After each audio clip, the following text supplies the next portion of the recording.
Good day mga kapasta. Benson po ang pangalan ko at taga Iloilo. Bale, ito pong ibabahagi kong kwento ay personal na karanasan ko noong high school pa lang ako. Pero nasaksihan din to ng mga kaklase ko. Sa probinsya po namin to, pero hindi ko na lang sasabihin kung anong school. Pati pangalan ng mga kaklase ko ay iibahin ko na lang para sa privacy nila. Katatapos lang kasi ng reunion namin, kaya din naalala ko tong kwento na to dahil nakita ko nga ulit ang ilan sa kanila. Nasa 4th year na kami noon, taong 2010. May kaibigan akong babae, tawagin na lang natin siyang Almira. Maganda siya, pero maitim at kulot na kulot yung buhok. Transfer siya sa school namin na punong-puno ng mga bully. Kaya hindi siya nakaligtas kahit sa unang araw pa lang niya. Nabiktima agad siya ni Andrea, kilalang leader ng mga bully. Produkto si Andrea ng broken family at anak ng mag-asawang may pangit na reputasyon.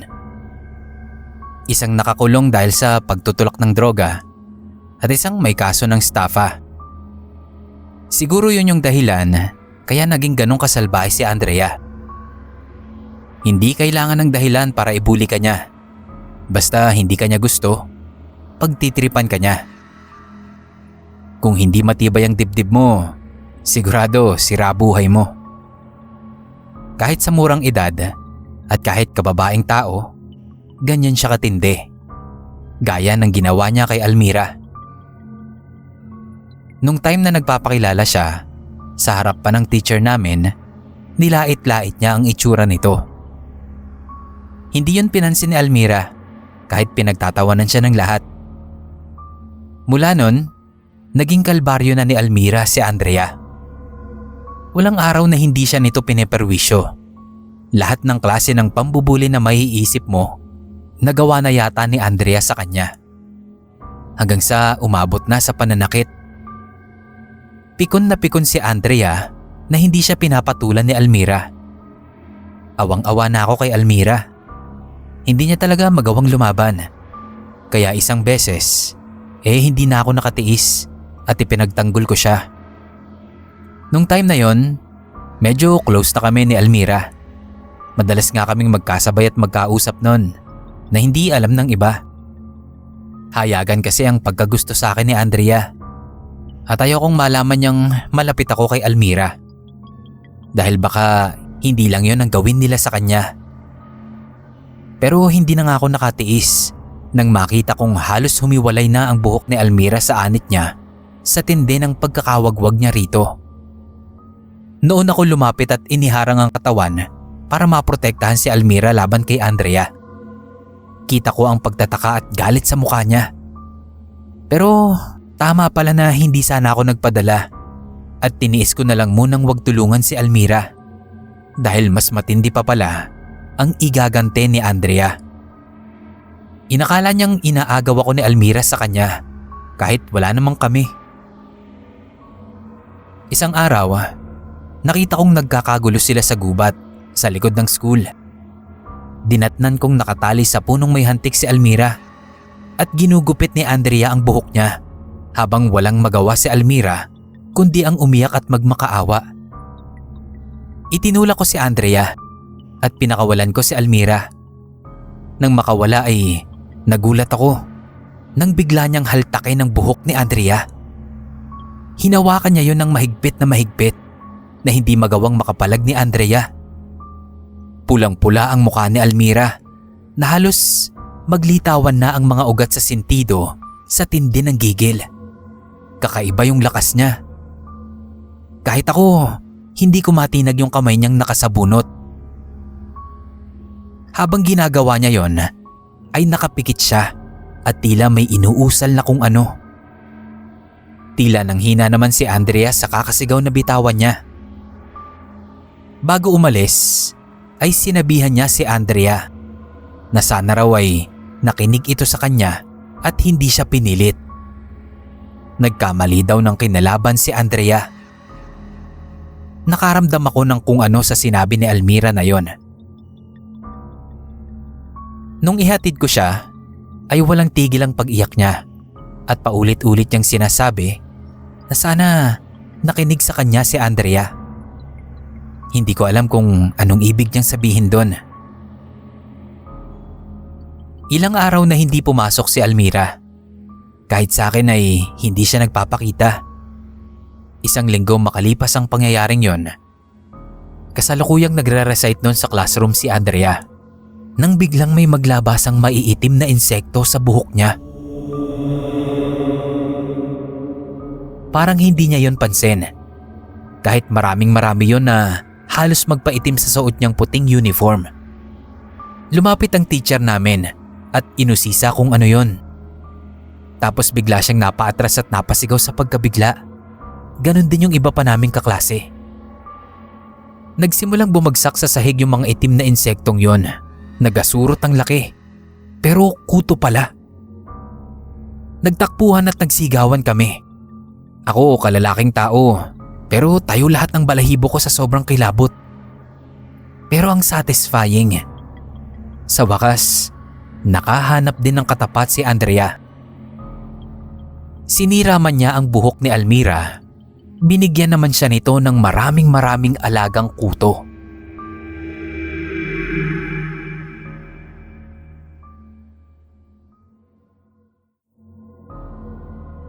Itago niyo na lang po ako sa pangalang Boyet. Isa po akong OFW at kasalukuyang nakabakasyon. Kaya nagkaroon ako ng time na maisulat at maipadala sa inyo yung isang hindi malilimutang kababalaghan na nasaksihan ko noong nasa 10 taong gulang pa lang ako. Sa probinsya ito nangyari, kung saan kami unang nakatira bago ako dalhin sa ibang lugar ng lolo ko. Nung araw, may kababata at kaibigan ako. Si Jericho. Anak siya ni Aling Josie at ni Mang Paeng. Madalas ko siyang dayuhin ng laro sa kanila. Hindi kasi siya pwedeng lumabas dahil kailangan niyang alagaan ng kapatid niyang maliit. Hindi siya nag-aaral dahil bukod sa mahirap lang daw sila sabi ng nanay niya, ay ayaw din daw ng tatay Paeng niya. Tama na daw na pinapakain siya nito kahit hindi naman siya tunay na anak. Alagaan na lang daw niya yung kapatid niya na anak nito para daw may silbi siya sa bahay. Kaya naman sa edad na 10, siya na ang gumaganap sa lahat ng gawaing bahay sa halip na nag-aaral. Napakalupit ng tatay Paeng niya. Wala na itong ginawa kundi bugbugin silang mag-ina sa konting pagkakamali. Wala namang magawa dito ang nanay niyang si Aling Josie. Napilit pinagtatrabaho ni Mang Paeng sa isang beer house sa bayan. Bilang isang waitress, habang siya walang trabaho at sige lang sa pag-iinom ng alak. Naaawa ako kay Jericho, kaya sinasamahan ko na lang siya sa bahay nila. Tapos minsan, inihihingi ko siya ng pagkain kay lolo. Hindi naman kasi totoong pinapakain siya ni Mang Paeng. Lagi nga siyang ginugutom nito . Isang beses, inabot na ako ng gabi sa bahay nila Jericho. Biglang dumating ang tatay Paeng niya. Hila-hila nito ang buhok ng nanay niya. Nataranta kami. Hindi na ako nakalabas dahil masasalubong ko sila sa pinto. Kahit ako pinapagalitan nun. Sa takot ko, napatakbo na lang ako sa kusina at nagtago sa ilalim ng lababong may kurtina. Nag-aaway sila. Sa pagkadinig ko, ay binibintangan ni Mang Paeng na may lalaki si Aling Josie na itinatanggi naman ito. Sinikmuraan niya si Aling Josie kaya namimilipit itong bumagsak sa sahig. Natatanaw kong iyak ng iyak si Jericho. Nang tangkain niyang umawat, ay binalagbag siya nito at nawalan siya ng malay. Tapos nagulat na lang ako nang kumuha ng gunting si Mang Paeng at diretsyong ginupit ang mahabang buhok ni Aling Josie. Wala itong nagawa kundi ang magpalahaw ng iyak. Nagkakanda-iyak na din ako nun sa tinataguan ko dahil sa awa sa kaibigan ko at sa nanay niya. Pero anong magagawa ko? Bata lang din ako. Pero hindi pa nakontento si Mang Paeng. Sa pagkagimbal ko nun, bigla niyang ginilitan ng leeg ng asawa niya. Halos maihi ako nun sa sobrang takot. Tinakpan ko ang sarili kong bibig para pigilang makasigaw. Halo na ang luha at pawis ko nun. Nanginginig na din ang katawan ko sa takot. Hindi ko akalaing makakasaksi ako ng isang krimen. Matapos ang ginawa, ay parang wala na sa katinoan si Mang Paeng na naupo sa tabi ng asawa niya habang tumutungga ng alak at sinisisi pa siya dahil nanlalaki daw. Wala pa ding malay si Jericho noon at panay ang iyak ng kapatid niyang maliit. Hindi na gumagalaw si Aling Josie na halos maubusan na ng dugo. Si Mang Paeng naman mukhang makakatulog na sa sobrang kalasingan. Yun lang ang hinihintay ko para makalabas at makahingi ng tulong. Nang sa wakas ay bumagsak na siya sa kalasingan, dahan-dahan akong lumabas ng kabinet at patingkayad na humakbang. Muntik pa akong madapa sa naggalat na buhok ni Aling Josie na nasa semento, yung ginupit ni Mang Paeng. Kaya halos nakalbo ang kawawang nanay ng kaibigan ko. Pero nang makalagpas ako doon, nakita ko sa sulok na parang gumalaw yung buhok. Paglingon ko rito, natakot ako nang makita kong parang may buhay na kusang nagsama-sama ulit sila. Napatakbo na ako palabas ng bahay at nagsisigaw na humihingi ng tulong. Nasa lubong ko si Lolo na tiyempong susunduin na pala ako dahil nga gabi na. Nag-iiyak na sinabi ko sa kanya ang nangyari. Sumilip pa muna siya sa bahay at nang makumpirmang totoo ang sinasabi ko, ay nagtawag na siya ng mga barangay. Pagdating ng mga tanod at pulis, ay nakita nilang patay na rin si Mang Paeng. Nangingitim na siya at nakapulupot sa leeg nito ang mahabang buhok ni Aling Josie. Nang tanungin ako ng mga pulis, ay sinabi ko lahat kung ano ang nakita ko. Pero hindi ko kako alam kung anong nangyari kay Mang Paeng dahil hindi ko naman talaga nakita kung paano siyang nasakal. Basta ang nakita ko lang ay gumalaw na parang may sariling buhay yung buhok ni Aling Josie.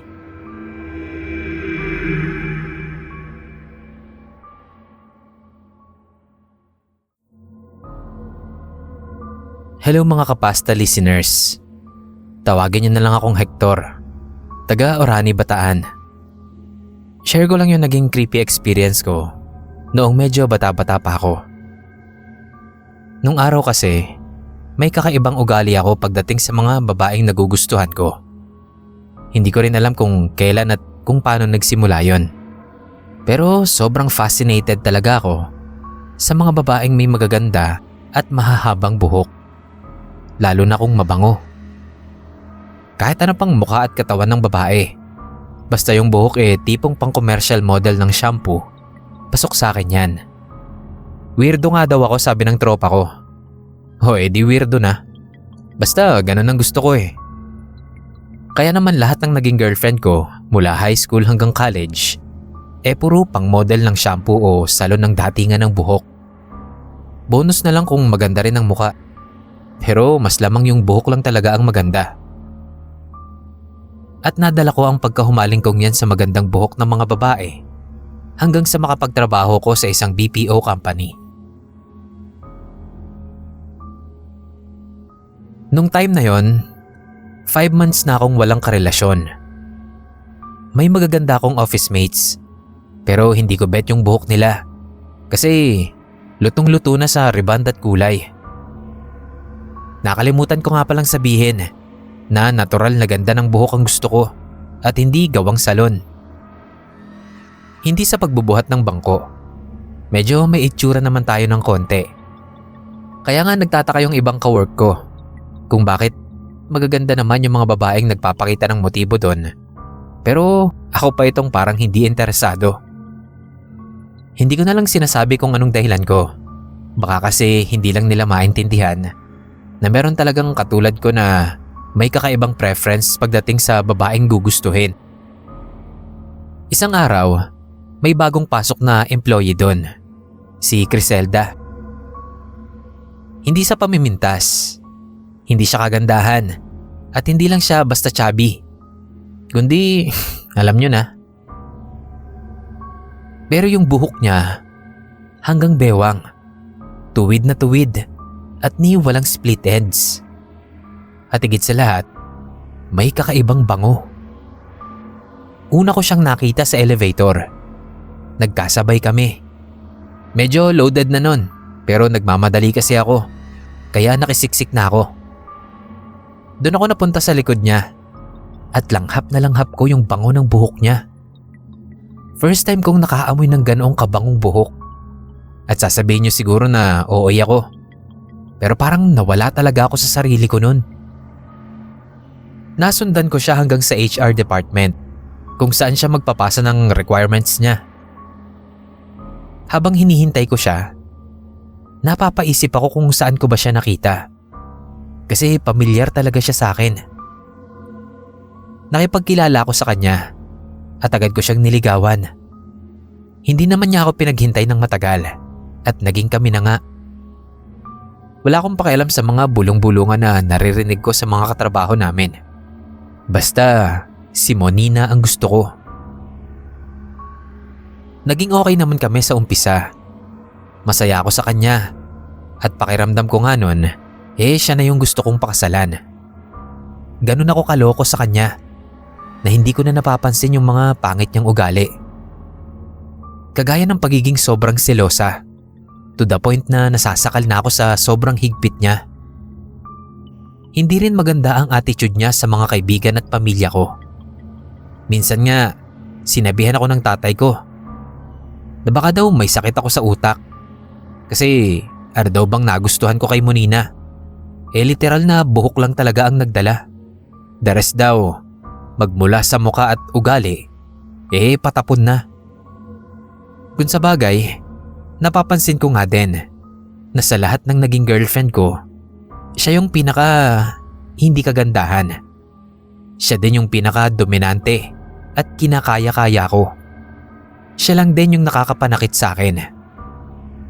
Ang ipinagtataka ko lang, sa tuwing nakakaramdam na ako ng galit sa kanya at gusto ko na siyang patulan, ipapaamoy niya lang sa akin ang buhok niya, kumakalma na ako.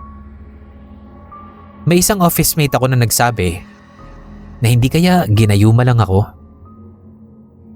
Minsan may nakita akong kabatch at nasabi niya na nakita niya kami ni Monina. Kinonfirm niya kung girlfriend ko ba talaga siya. Nagulat ako na kilala niya. Oo naman daw. Si Monina daw yung dating pinahiya ko sa isang event dahil napangitan ako sa buhok niyang kinky. Biglang nag-flashback sa akin ang lahat. Kaya pala parang pamilyar siya. Pero yung buhok niya nun, ibang-iba na. Kinukutuban na ako nun. Pero nagbabago talaga pag naaamoy ko na yung buhok niya. Isang araw, bigla kaming inabutan ng ulan at baha. Nagtaka ko dahil bigla niya akong iniwan at tinaguan. Pero nahabol ko siya. At laking gulat ko nang makita kong naging kinky na yung buhok niya. Sabi na nga ba at tama ang kutob ko na ginayuman niya lang ako sa amoy ng buhok niya para maging maganda ang tingin ko. Salamat sa tubig ulan at napalinaw niya ang totoong anyo ng buhok ni Monina.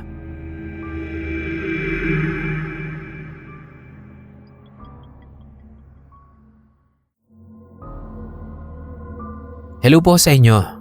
Ako po si Mike sa araw. Micaela naman sa gabi. 23 years old po ako at isang binabae mula sa lungsod ng Pasay. Gusto ko pong i-share sa inyo yung isang kwento na nangyari sa amin ng pinsan kong si Jovel. Year 2023 po ito, sa probinsya ng lolo't lola ko sa mother side, sa pinakaliblib na bayan ng Laguna. Sa kanila nakatira si Jovel, na pinaka-close ko sa mga pinsan ko sa side ni mama.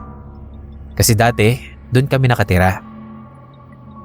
Nasa Pasay kasi ang work ni Papa at gusto niya sama-sama kami, kaya kinailangan naming lumipat dito. Pero kahit nagkahiwalay kami, hindi kami nawalan ng komunikasyon ni Jovel. Palagi kaming nagkakausap at nagchichikahan sa phone tungkol sa mga trending na OOTD, mga gadget at celebrities, pati na din sa mga latest issues. Sa kanya din ako nagko-confide ng mga ganap ko sa mga boylet. Siya naman, palibhasa nga ay medyo liblib pa rin hanggang ngayon yung lugar nila lola, ay walang ibang maikwento kundi yung mga walang kamatayang pamahiin ni lola at mga huni ng ibon at kuliglig sa gabi. Wala naman kasing buhay dun. Masyadong boring. Bihirang-bihira lang kasi siyang makapunta sa bayan kapag may dumadating lang na isa sa mga anak ni lola at isinasama siya. Pero bihira nga yun. Ulila na kasi siya. Sabay namatay sa aksidente ang mga magulang niya noong nakaalis na kami doon. Kaya sina lola na yun naging kasakasama niya. Kaya nga naaawa talaga ako sa pinsan kong yun. Kaya nung naisipan kong mag-stop muna sa trabaho pagkatapos ng kontrata ko, nag-decide akong magbakasyon sa kanila ni lola. Natuwa naman ang matanda nang makita ako. Lalo na syempre ang pinsan kong si Jubel. Para siyang nabuhayan nung malaman niya na mag-i-stay ako doon ng ilang araw. Pinaghandaan ko talaga yung pagpunta ko doon. Bukod sa mga padala ni mama na pagkain para kina lolo at lola, ay may pasalubong din ako kay Jubel na mga usong damit, makeup at bags. Yung iba pre-love ko. Yung iba naman, sadyang binili ko para sa kanya. Kasi may work naman ako. Halos maiyak pa sa tuwa yung pinsan ko. Kasi hindi niya naman maa-achieve yung mga ganong bagay kina lola. Katwiran kasi nila na kung ano lang yung kailangan mo para mabuhay, yun lang ang dapat mong paggagastusan. Wala silang pakialam sa kasiyahan. Grateful naman sa kanila ang pinsan ko. Yun nga lang syempre, bata pa din yun. At may mga bagay na dapat na i-enjoy niya bilang kabataan. Kaya habang nandun ako, siniguro ko na mapasaya ko siya. Kahit sa pinakasimple at maliit na bagay na gusto niya. Fan din siya ng mga K-pop group, kaya may pasalubong din akong merchandise nun. May isa lang siyang nirequest sa akin. Kung pwede ko daw ba siyang gupitan ng kagaya ng hairstyle ng idol niyang K-pop.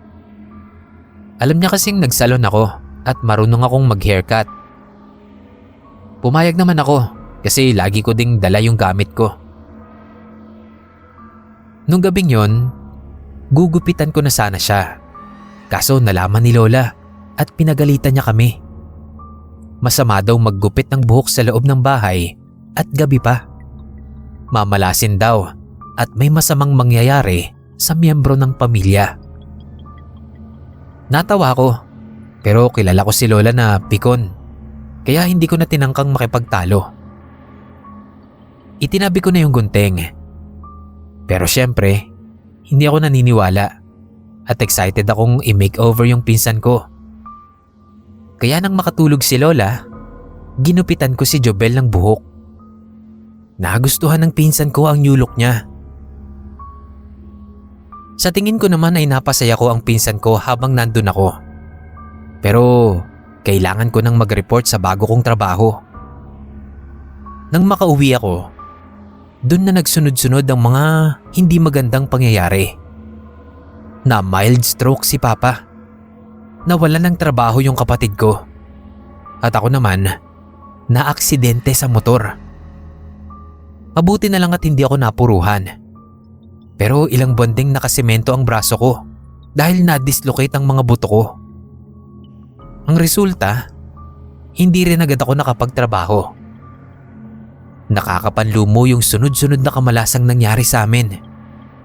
Pare-pareho kaming walang income. Dagdag mo pang may mga medical expenses pa kami ni Papa. Pero wala yun kumpara sa nangyari sa pinsan kong si Jobel na ang lakas-lakas tapos bigla na lang nagkasakit sa hindi matukoy na dahilan. Ang masaklap, na-ospital siya nang walang nag-aasikaso. Puro sumbat at sisi ang inabot niya kay lola. Na kesyo matigas daw kasi ang ulo namin. Hindi kami nakikinig sa kanya, kaya ayun ang nangyari sa amin. Para sa akin lang, Tama bang isisi niya sa hindi namin pagsunod sa pamahiin niya yung nangyari sa amin? Hindi kaya yung negatibong pananaw niya lang ang mas lalong nag-a-attract ng kamalasan? At hindi yung pagputol ng buhok sa gabi? Kasi kung iisipin mo, ano bang koneksyon ng buhok sa mga nangyari sa amin?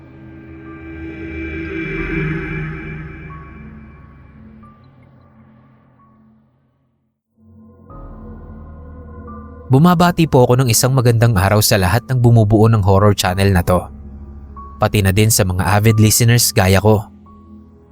Archie po ang pangalan ko at taga Aurora Province.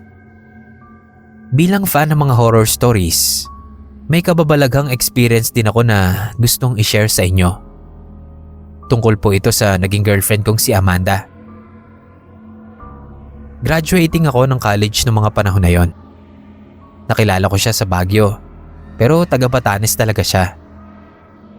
Maganda siya, morena, hanggang lagpas bewang ang haba ng tuwid, malambot at napakakintab niyang buhok na parang may kakaibang dating.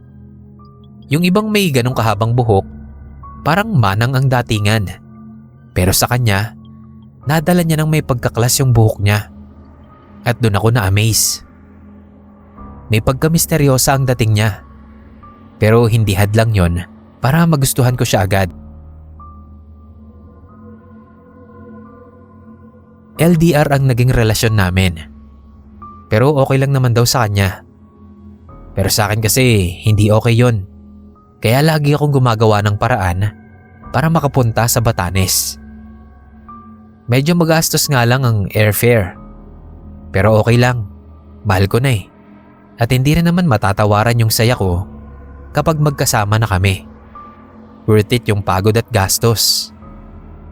Alam naman ni Amanda yung effort at sacrifices ko para lang mapuntahan siya. Alam niya din na nag-aaral pa ako at umaasa pa sa magulang. Kaya naman pag pumupunta ako sa kanya, doon niya na ako pinapatuloy sa bahay nila kesa mag-check-in pa ako sa hotel. May basbas naman yun ng magulang niya na sobrang bait din. Tanggap nila ako at suportado nila ang relasyon namin ni Amanda. Kahit pa nga nakakaangat sila sa buhay kumpara sa amin. Pero kahit gaano kami kasaya habang magkasama, hindi ko pa rin maiwasang makaramdam ng kakaiba. Pakiramdam ko kasi parang lagi kaming may kasama na nagmamasid sa amin. Kahit kaming dalawa lang din naman ang nakikita ko. Kapag ako ang naglalambing sa kanya, parang hindi siya komportable. Napapaigtad siya kapag hinahaplos ko ang buhok niya. Parang gusto niya, siya lang ang naglalambing sa akin. Minsan naman, habang magkayakap kami, parang may nadidinig pa akong ibang humihinga maliban sa kanya. Ang weird pero ayoko naman siyang pag-isipan ng kung ano. Kaya pinili kong wag na lang bigyan ng pansin at i-enjoy na lang yung moment na kasama ko siya. Kinumbinsi ko ang sarili ko na guni-guni ko lang yon. Every other month kong dalawin ko siya doon na inaabot ng halos 3 araw lang. Laging bitin. Kaya naman pinag-ipunan ko talaga yung sumunod na punta ko ron. Sobrang nagtipid ako sa school para lang matupad ko yung plano ko na isurprise siya sa first anniversary namin. Pinrang ko pa siya na baka hindi ako makarating. Ramdam ko naman na nalungkot siya. Kaya sabi ko sa sarili ko, babawi ako sa kanya. Umaga ng anniversary namin nang dumating ako sa kanila.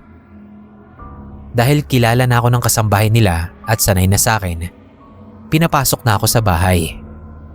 Aniya ay umalis ang mag-asawa at ang nandoon lang ay si Amanda. Pero nasa kwarto pa. Alam niyang malaya na din akong nakakaakyat doon, kaya hinayaan niya lang ako. Bit-bit ang mga pasalubong ay patingkayad akong umakyat sa kwarto ni Amanda. Hindi nakalapat ang pinto. Hindi ko alam kung bakit. Dahan-dahan akong sumilip at nakita ko si Amanda nakahigang nakadapa sa kama. Papasok na sana ako nang bigla akong mapatigil. Nakita ko kasing tumayo ang makapal na hibla ng buhok niya. Pero baka kakuha hangin lang ng bentilador. Pero nasundan agad yon nang biglang pagkahawi sa gitna. Parang kusa siyang gumalaw kasi wala namang katabi si Amanda para maghawi ng buhok niya. Napamulagat ako at biglang kinilabutan. Inilibot ko ang tingin ko sa kwarto. Wala naman ngang ibang tao. Pagtingin ko ulit sa nakadapang si Amanda, ay nabigla ako nang makita ko na parang may malaking bukol na biglang lumitaw sa pagitan ng nahawi niyang buhok. Sa pagkakatitig ko dito, habang nanglalaki ang mga mata ko, ay noon ko nakumpirmang hindi yun bukol, kundi isang maliit na ulo na may muka. Natakot ako at biglang napaatras. May ilang sandaling pilit kong iniisip kung totoo ba yung nakita ko. Baka naman guni-guni ko lang o namamalikmata lang ako. Dahan-dahan ako uling sumilip. Pero hindi nagbago ang tingin ko. Nandoon pa rin yung maliit na ulo sa likod ng ulo ni Amanda. Meron siyang kambal ulo. Isa siyang freak. Pero hindi ordinaryong ulo ng tao yung nakikita ko. Nakakatakot siya na parang halimaw. Sabi ko na nga ba at may kakaiba akong nararamdaman sa kanya. Yun pala yun. Pinasya kong umalis muna para makapag-isip-isip kung kaya ko bang tanggapin yun. Pero nang balikan ko siya, ay hindi na siya nagpakita at nakipag-usap sa akin.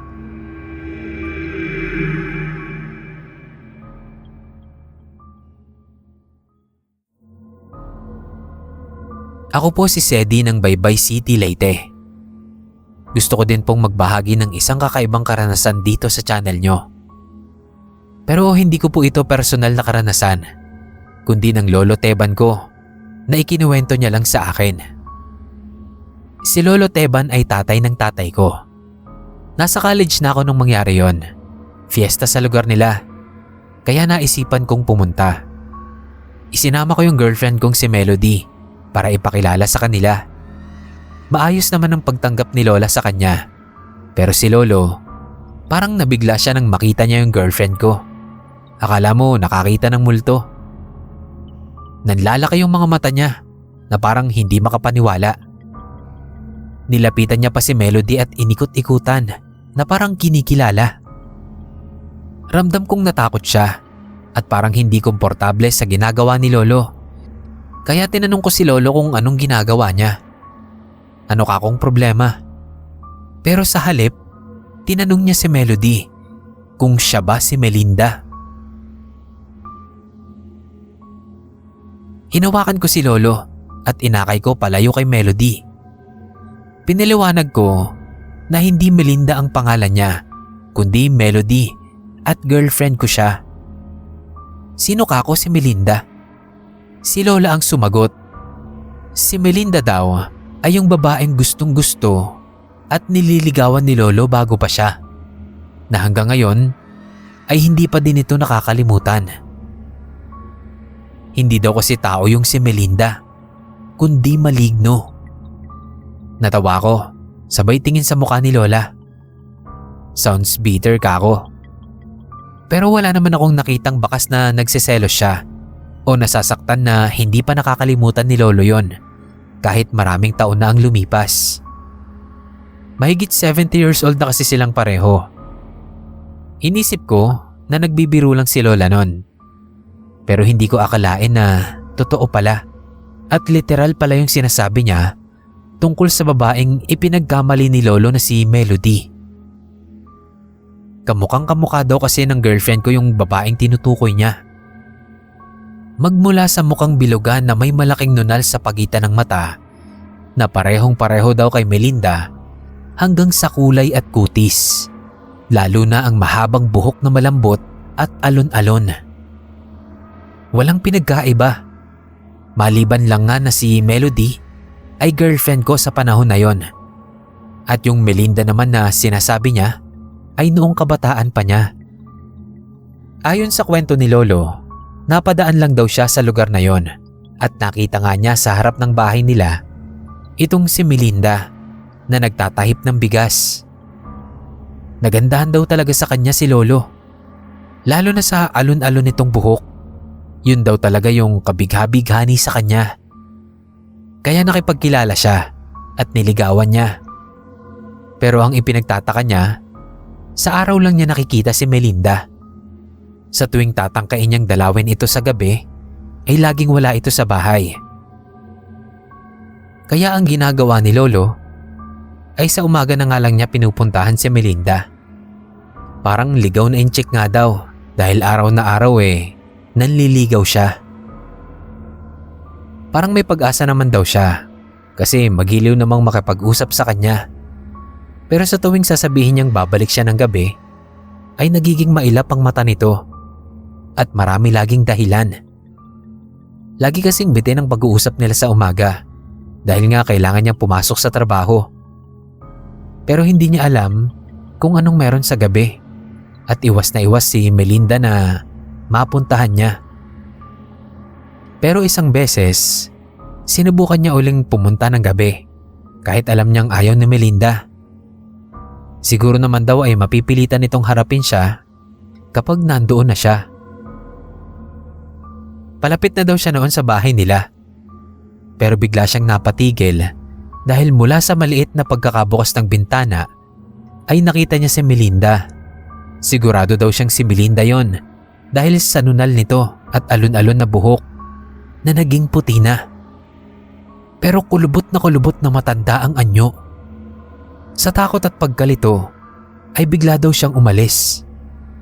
Nang mga sumunod na araw ay sinubukan niyang tuklasin ang lihim ni Melinda. Hapon, patago siyang nagmanman.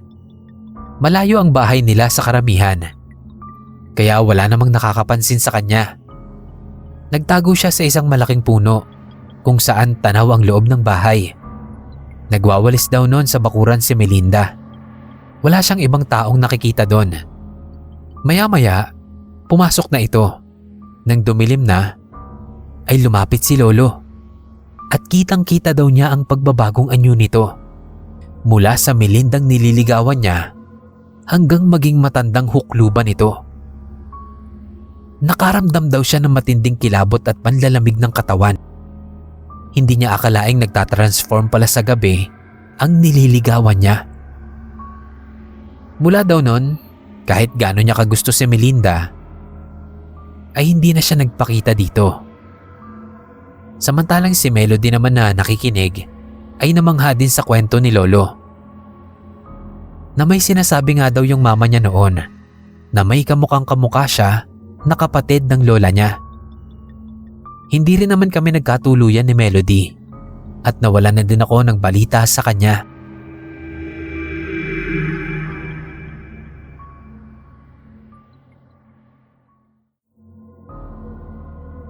Ako si Denver, 22, nakatira sa Maynila. Pero ang pamilya namin ay mula sa isang maliit na baryo sa Batangas. Nitong nakaraang buwan, namatay ang lola ko. Siya ang pinakamatanda sa angkan namin.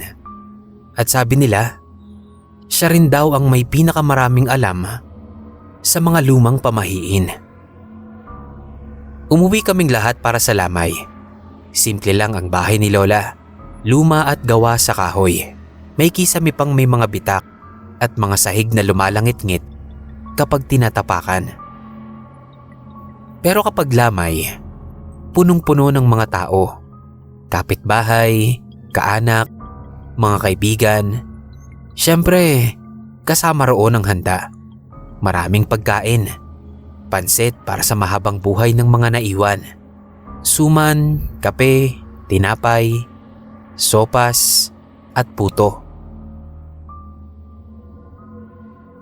Amoy kape at insenso ang buong bahay. Halong amoy ng bulaklak na tila laging sariwa. Sabi ng mga matatanda, hindi raw dapat nauubusan ng pagkain sa lamay.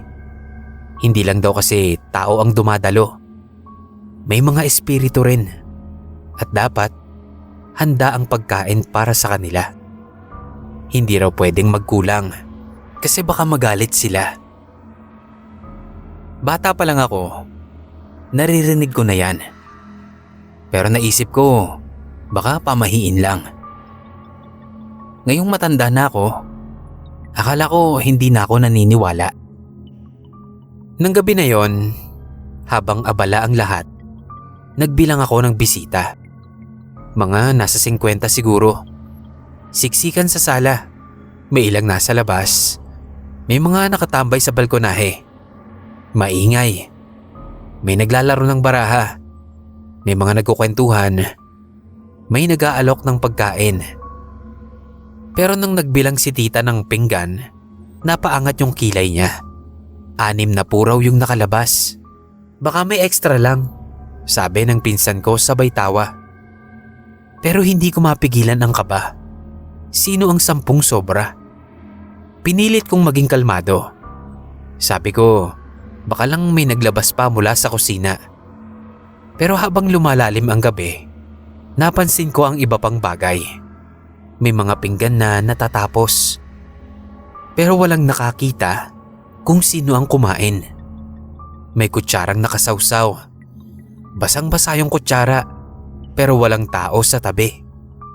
Ang iba, bigla na lang may laman tapos mawawala. Nagtanong ako sa ilang kapamilya pero busy sila. Ako lang yata ang nakakapansin. Kaya nilapitan ko si Kuya Marlon, isa sa matatanda sa pamilya. Tahimik siyang tumingin sa akin tapos bumulong. Hayaan mo na, Denver. Huwag ka na magtanong. Basta tuloy ang handa. Mas lalong bumigat ang loob ko. Hindi ko alam kung anong nakikita nila. Pero habang tumatagal, pakiramdam ko, parami ng parami yung mga hindi ko kilala. Sa gilid ng mata ko, may mga aninong dumadaan. Mapuputla, nakaitim, nakatayo lang sa tabi ng kabaong. Hindi ko masabi kung tao o hindi. Pero tiyak ako, hindi sila bisita. Lumapit ako sa lamesa. Naglagay ng suman sa isang plato, kape sa isang tasa, at inilapag iyon sa gilid sa malayo sa tao. Tahimik akong nagdasal sa isip. Sana sapat na ito.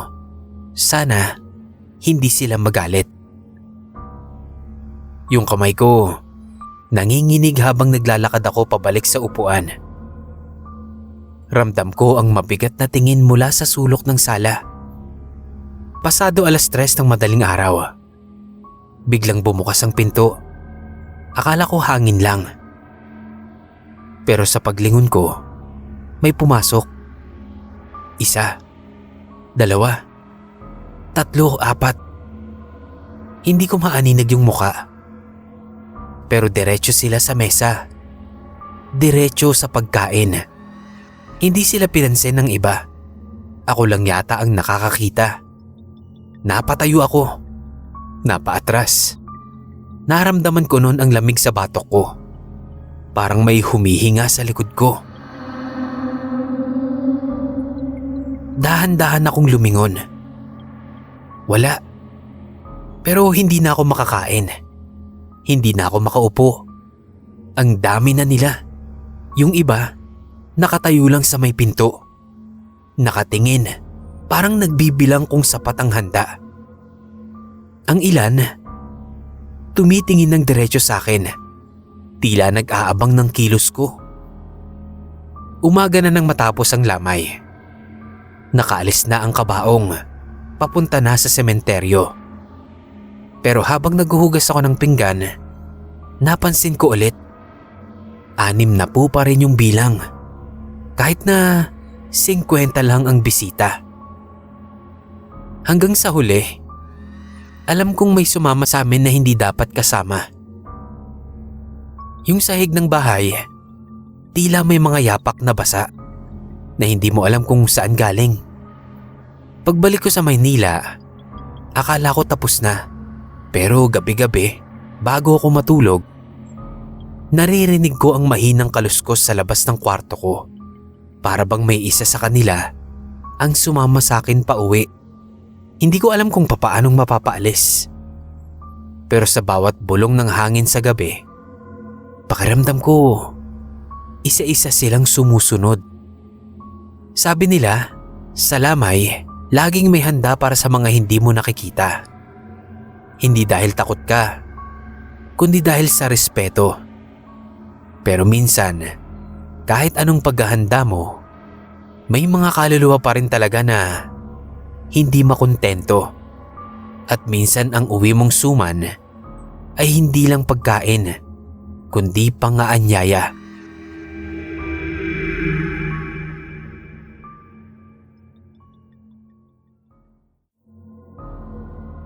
Ako si Marco, 28. Nagtatrabaho bilang graphic artist dito sa Maynila.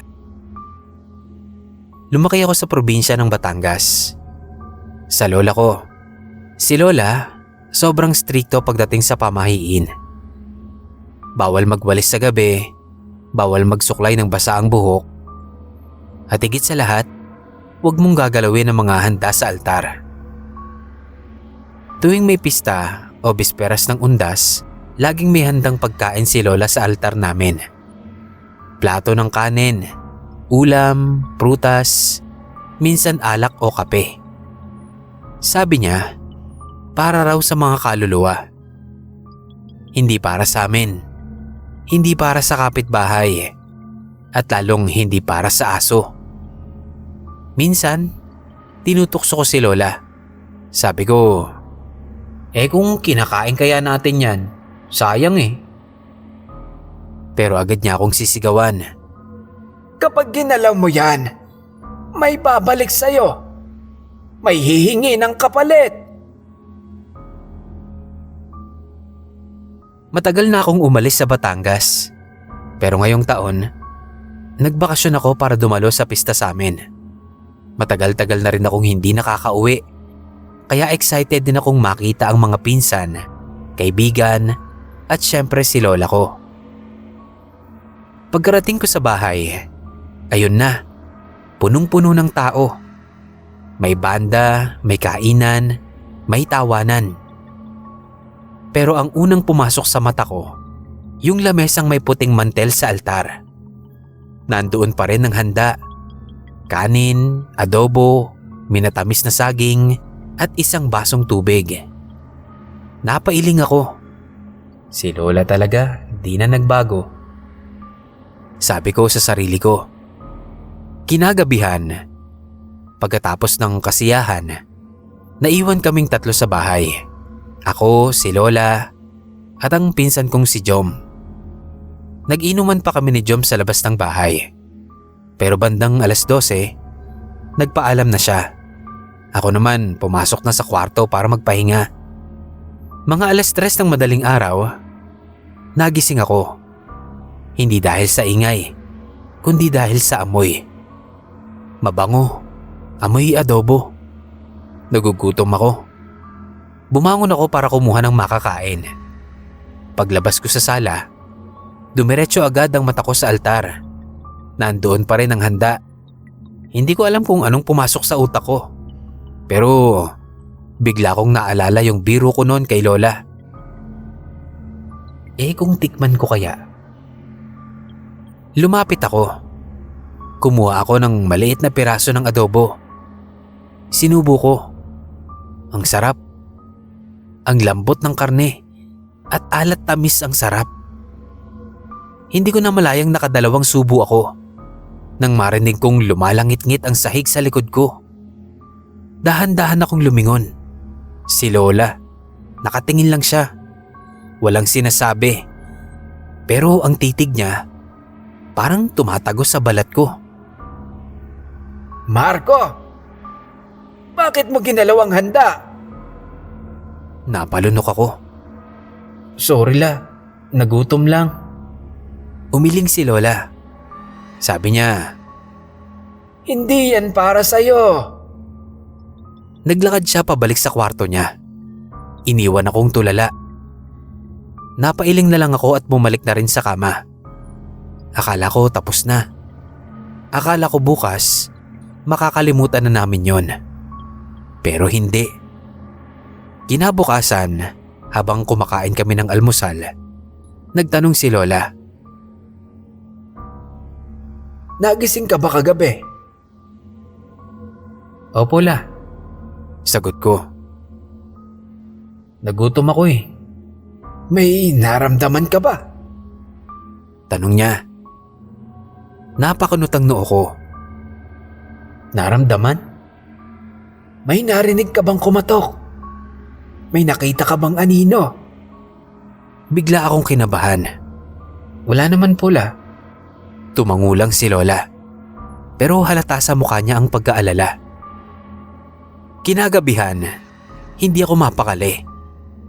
Maaga pa lang tulog na si Jom at si Lola. Ako, nagkukulong sa kwarto ko. Nagbabasa sa phone. Bandang 2:00, naramdaman ko ang lamig sa loob ng kwarto. Para bang may bumukas na pinto. Napalingon ako. Sa may pinto, may aninong dumaan. Tumayo agad ako. Nagbukas ako ng ilaw. Pero wala naman. Siguro pagod lang ako, sabi ko. Kaya naman bumalik na ulit ako sa kama. Hindi pa man ako nakakahiga. May kumatok. 1, 2, 3 katok. Mahinang mahina, pero klaro. Sa bintana. Kinabahan ako. Pumunta ako sa bintana. Dahan-dahang sinilip ang labas. Wala. Kaya isinarado ko. Nagtakip ako ng kumot at nagdasal. Kinabukasan ay tinanong ko si Lola.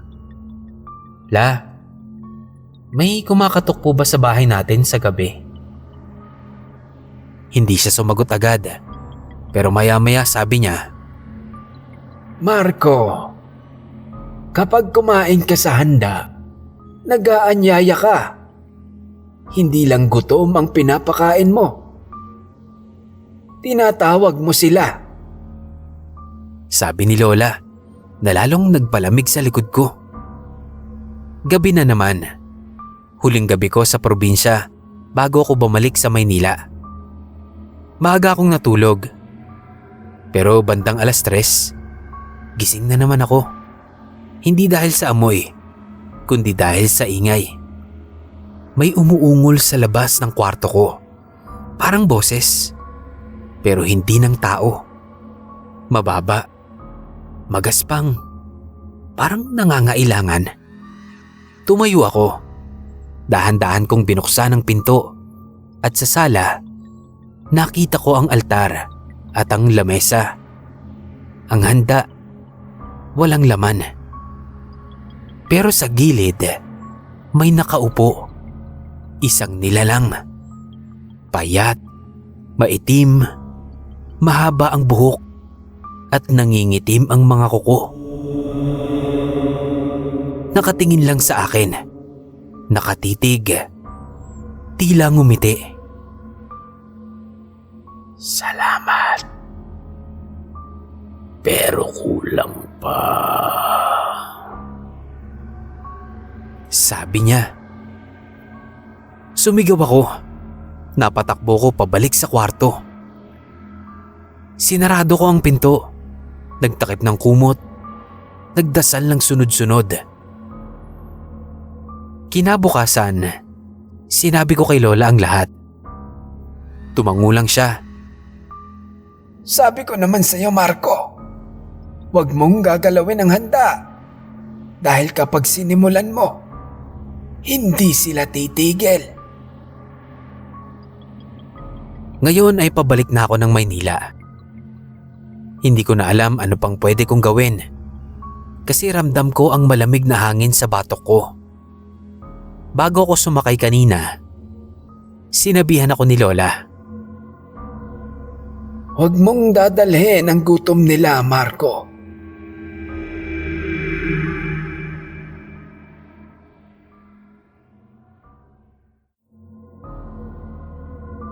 Ako si Mark, 24, isang junior accountant sa Makati.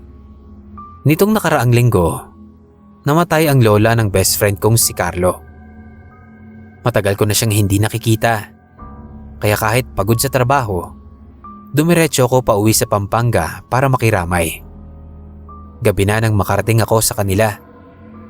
Pagdating ko sa bahay nila, punong-puno ng tao ang bakuran. May iyakan pa sa loob ng bahay. Pero sa labas, parang may salo-salo. May mga long table na puno ng pagkain. Spaghetti, lumpia, puto, pansit, menudo, at syempre, inumin. Napangiti ako. Kahit may patay sa baryo namin, hindi pwedeng walang handa. Ganito kami. Laging may kainan. Kahit malungkot ang okasyon. Nakita ko si Carlo. Namumutla, pero ngumiti nang makita ko. Nagkumustahan kami. Naupo ako sa tabi niya. Nagkwentuhan kami habang nilalapitan siya ng mga kamag-anak. Napansin kong paalis na ang ibang bisita. Isa-isa nang nagpapaalam. Nilingon ko ang orasan. 10:00 na pala ng gabi.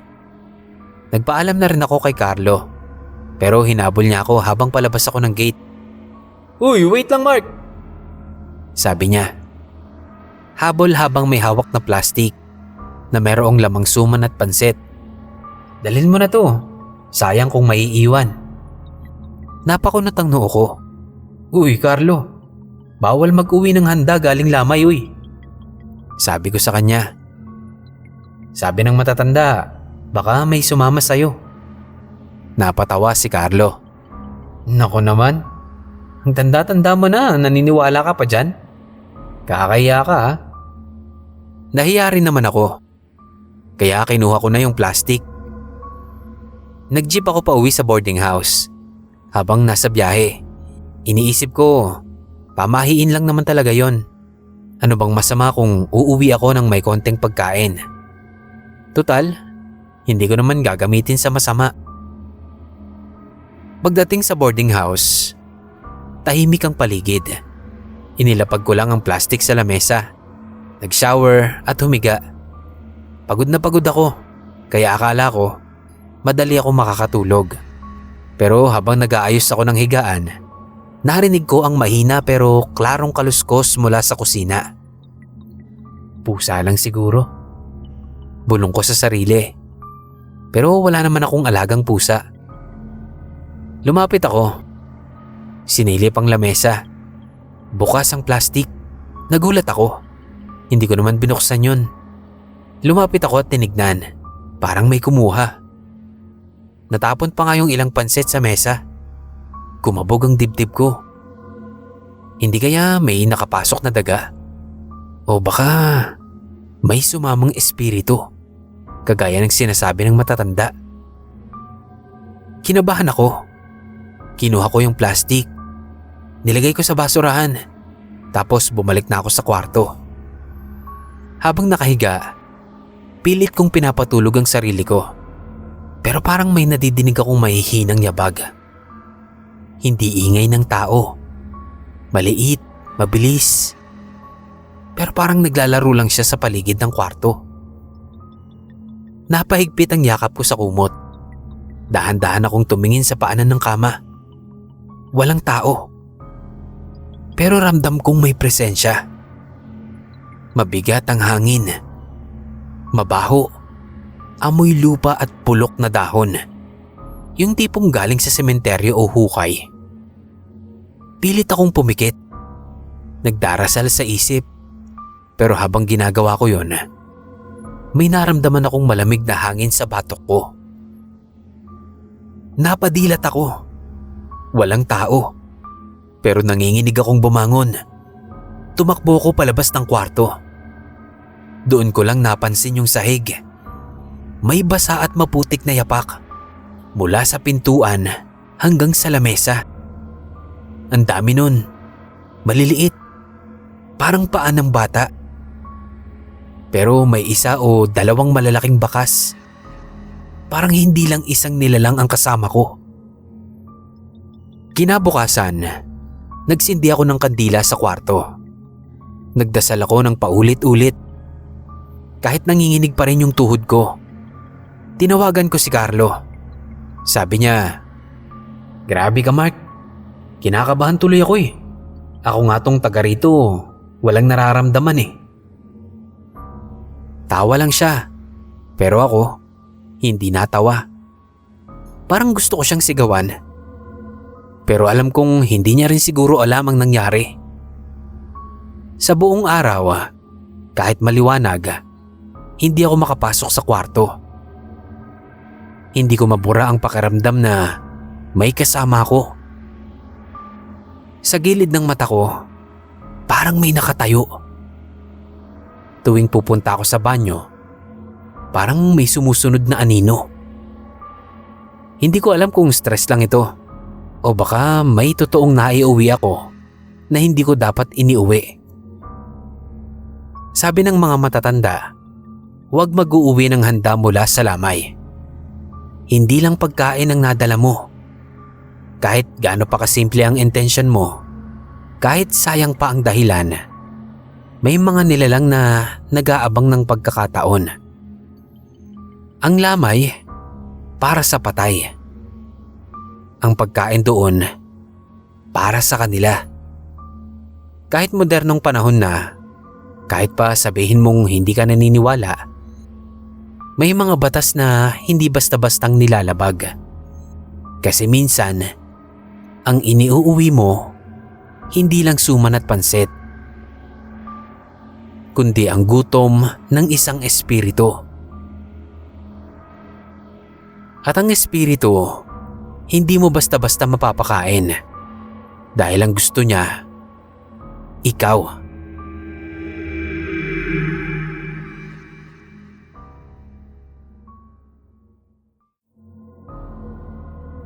Ako si Paulo, 30 taong gulang. Lumaki ako sa Bicol. Gaya ng maraming Pinoy, madalas akong kasama sa mga family reunion. Pero nitong huli, parang nagiging mas kakaiba ang mga handaan namin. Nitong nakaraang linggo, nagtipon-tipon kami sa bahay ng lola para sa isang malaking salo-salo. Hindi birthday at hindi rin pista, pero anniversary daw ng pagkamatay ng lolo. Hindi ko naman kilala ang lolo kasi bata pa lang ako nung pumanaw siya. Pero sinabihan kami ng lola na siguraduhing lahat ay dumalo. Ang sabi niya, kailangan kumpleto. Kailangan maghain tayo para sa lahat. Pagdating sa bahay, napansin kong ang daming inihandang pagkain. Lahat masasarap. Merong laing, adobo, lechon, paborito kong Bicol Express at kung ano-ano pa. Pero ang pinakakakaiba, may lamesang hiwalay sa gilid. Puno ng pagkain na hindi pwedeng galawin. Para sa kanila yan, bulong ng lola ko. Nang tanungin ko kung sino yung kanila, ang sabi niya, basta, huwag ko raw pakialaman. Lumipas ang oras, abala na ang lahat sa pagkain ng iba't ibang putahe, inuman, tawanan at kwentuhan. Pero ako, hindi mapakali. Hindi ko maiwasang sulyapan yung hiwalay na lamesa. Napapaisip ako na bakit parang mas maraming pagkain ang nakahain doon kaysa sa pagkain naming mga buhay. Parang may kakaibang respeto ang pamilya namin para doon. Respeto ba? O takot? Kinagabihan, habang nagkakasiyahan na ang pamilya, napansin kong medyo dumidilim ang paligid. Wala namang ulan, pero parang lumamig ang hangin. Nagsimula akong makaramdam ng kakaiba. Para bang may mga matang nakatingin sa akin mula sa sari-saring sulok ng bahay. Sinubukan kong wag na lang silang pansinin. Pero nang mapadaan ako sa lamesang may mga hain, napansin kong kulang ang mga plato. Dati, 12 ang nakalatag. Pero ngayon, parang 5 na lang ang natira.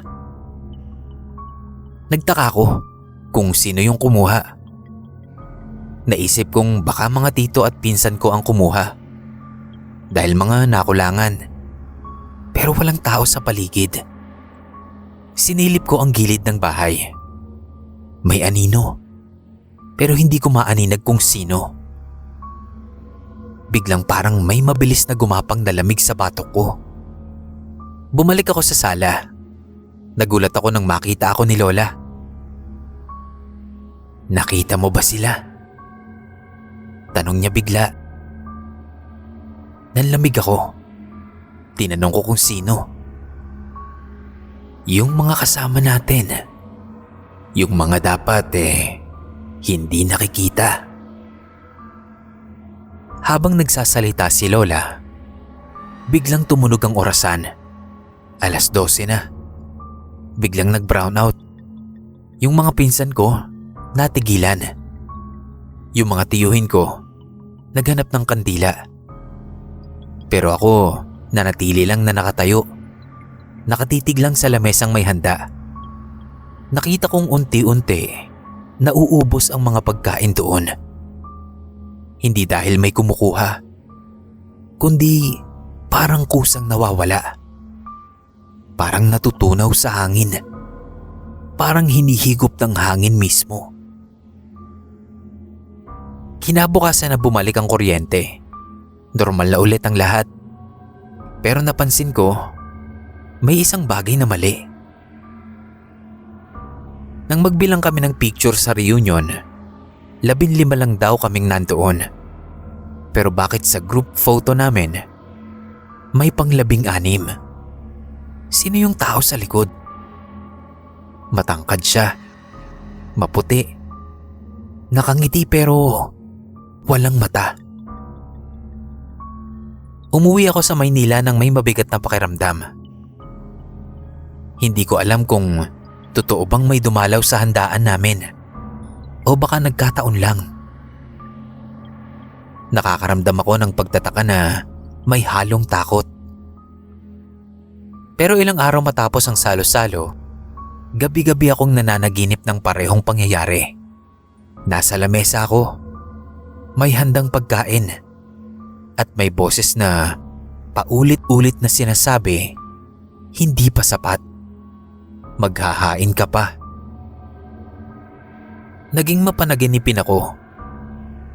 Kahit gising, parang may biglang lilitaw na anino sa gilid ng mata ko. Nagmamasid sa bawat galaw ko. Hanggang sa opisina, nadadala ko pa rin ng kaba. Parang may kasabay akong umuuwi, kahit na mag-isa lang naman ako. Akala ko pagod lang ako, pero lalo lang lumalala. Ngayong gabi, habang isinusulat ko ito, naririnig ko sa labas ng bintana ang tunog ng mga pinggan na parang may kumakain. Wala naman akong bisita. Nagkakatingin na nga lang kami ng mga kasama ko sa bahay. Hindi alam kung kanino maghahain. Naalala ko bigla yung sinabi ng lola ko noon habang nakatingin sa malayo. Halos pabulong. Tatandaan mo lagi na lagi kang maghahain para sa kanila. Dahil kapag gutom ang hindi mo nakikita, baka ikaw ang susunod nilang ihanda. Ngayon, nakaupo ako dito. Hawak ang ballpen. Naririnig ko ang mga yabag mula sa kusina. Alam kong hindi ako nag-iisa. Ang tanong na lang, hanggang kailan ko silang mapaglilingkuran bago ako ang ilatag sa mesa?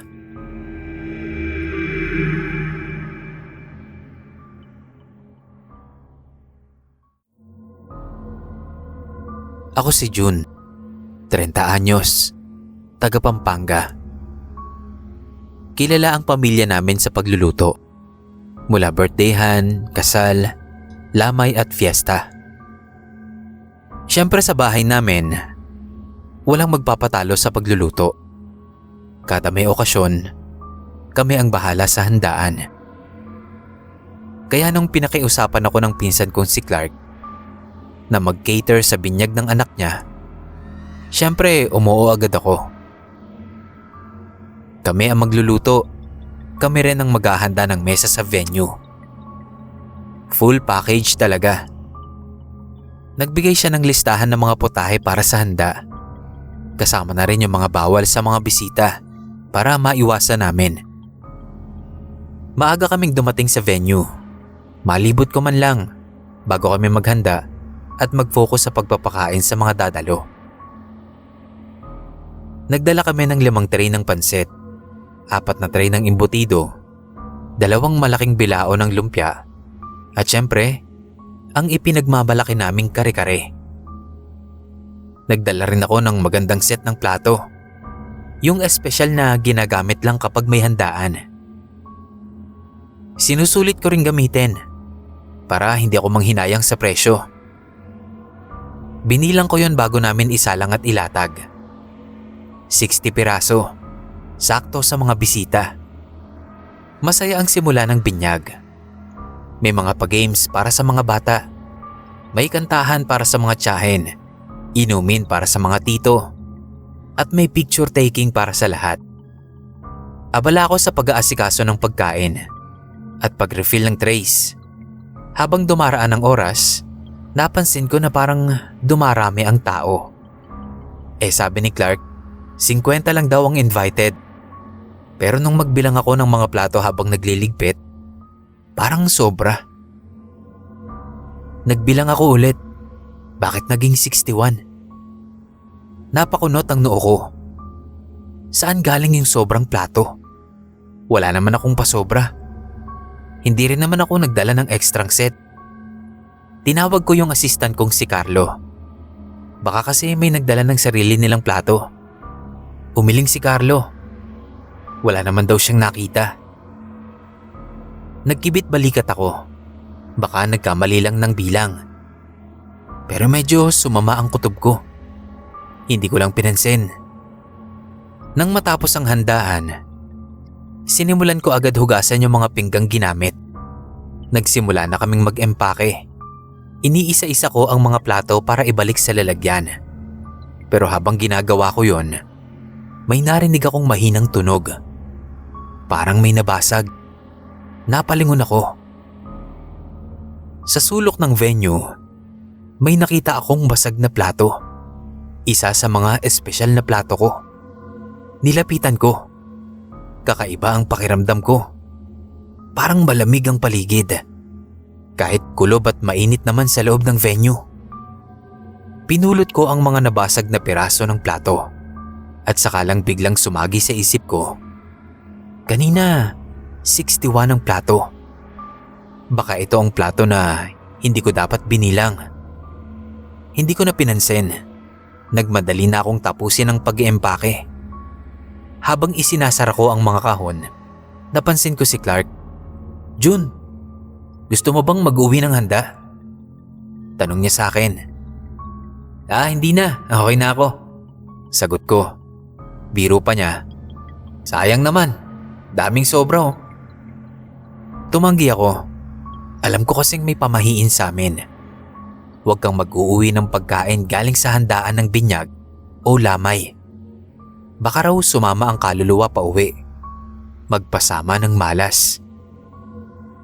Pagka-uwi ko, sobrang pagod na ako. Dumagdag pa ang katamaran ko, kaya naiwan ko ang mga kahon ng plato sa sala. Hindi ko na nilinis agad. Sabi ko sa sarili ko, bukas na lang. Pero ng gabing yon, hindi ako mapakali. Kada pikit ko, may nararamdaman akong kakaiba't napapadilat lang ulit. May naririnig akong mga mahihinang yabag sa sala. Akala ko pusa lang namin. Pero nung sumilip ako, wala naman. Maya-maya, parang may narinig akong plato na tumama sa isa't isa at kumakalansing. Parang may nag-aayos ng lamesa. Kinabukasan, nagdesisyon akong isa-isahin ang mga plato. Baka may nabasag pa. Binilang ko ulit ng mainam. Pero 60 lang. Yung sobra sa event, biglang nawala. Pati yung basag na naiuwi ko, nawala rin.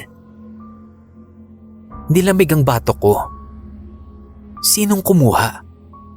Sino ang gumalaw ng mga plato? Sino ang nag-uwi nito sa bahay ko? Hindi na ako mapakali. Tuwing gabi, may naririnig ako na tila mahihinang kaluskos na parang may naghahanda sa mesa sa kusina. Minsan, maaamoy ko ang pagkain kahit wala naman akong niluluto. Pinilit kong magdasal. Kinuwento ko rin kay nanay para magkaroon ako ng karamay. Umaasa ring makakatulong ang kaalaman niya sa mga bagay-bagay, dala na rin ng katandaan. At ayun na nga, nagbasbas pa si nanay ng asin sa paligid. Pero tuwing dadating ang gabi, may presensyang parang nag-aabang sa hapag.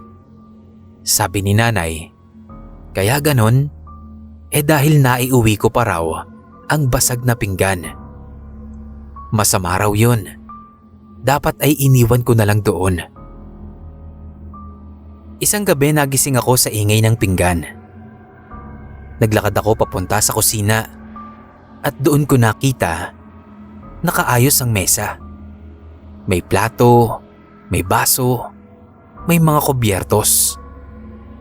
Pero isang plato lang ang may laman. Ang ipinagmamalaki naming kare-kare. Bigla akong napaatras. Hindi ko alam kung anong dinala ko pa uwi mula sa handaan.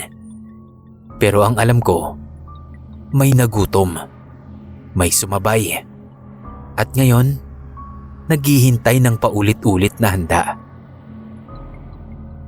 Marahil tama si nanay. Hindi ko dapat iniuwi yung basag.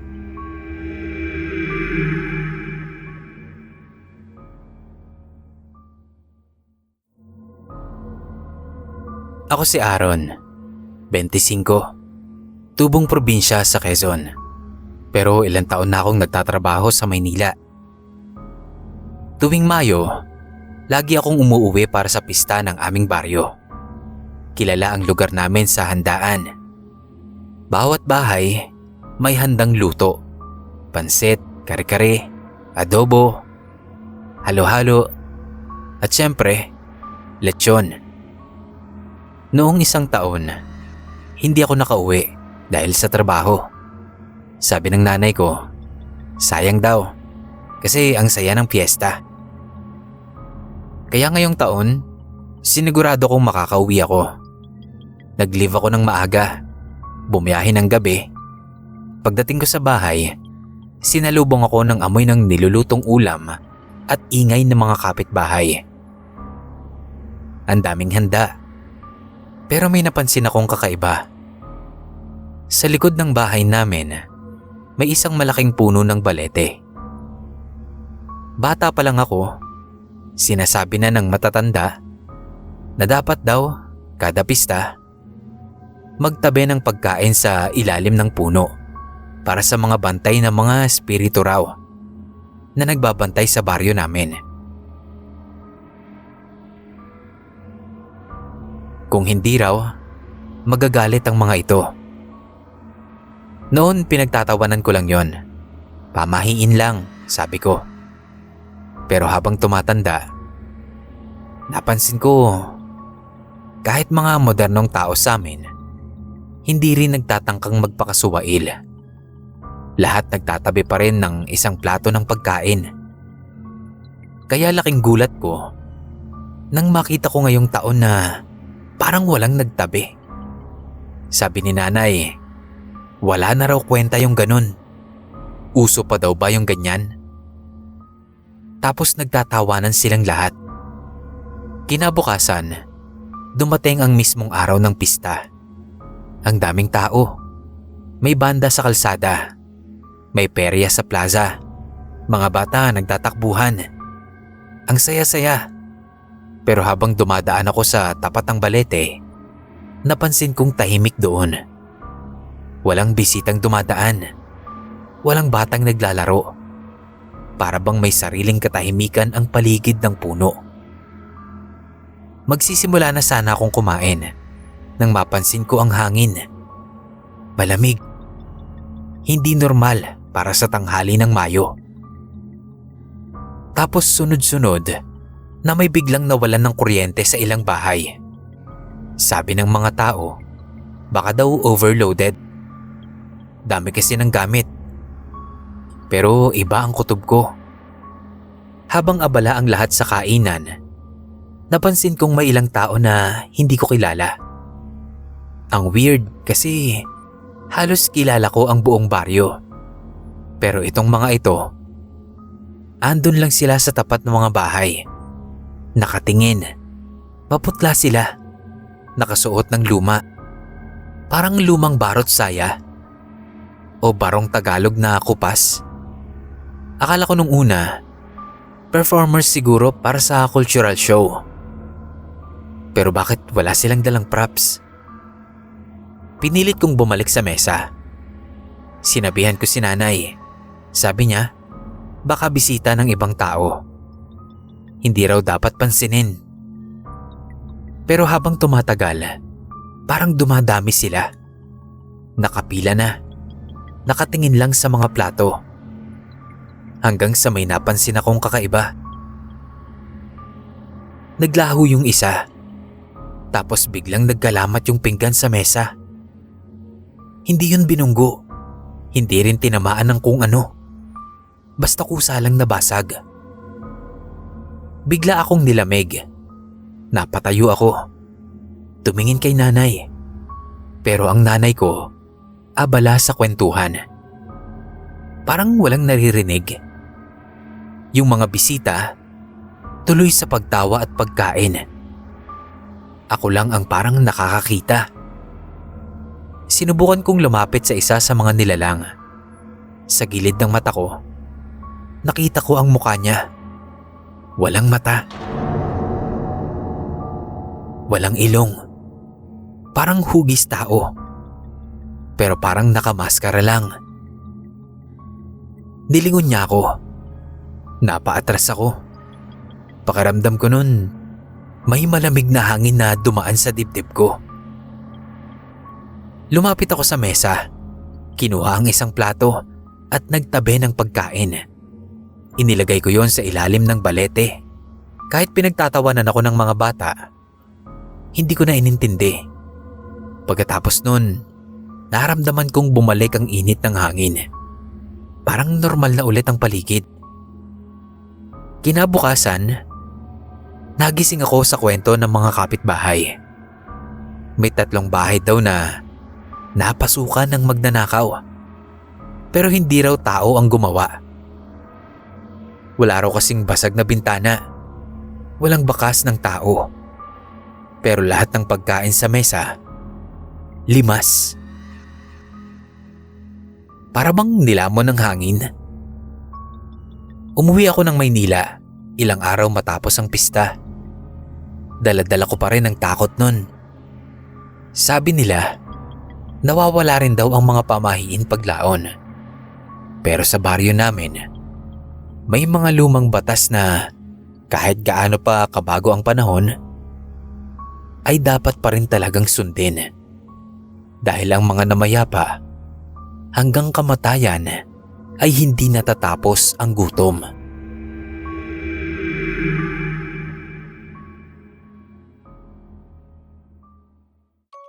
Yo mga kapasta!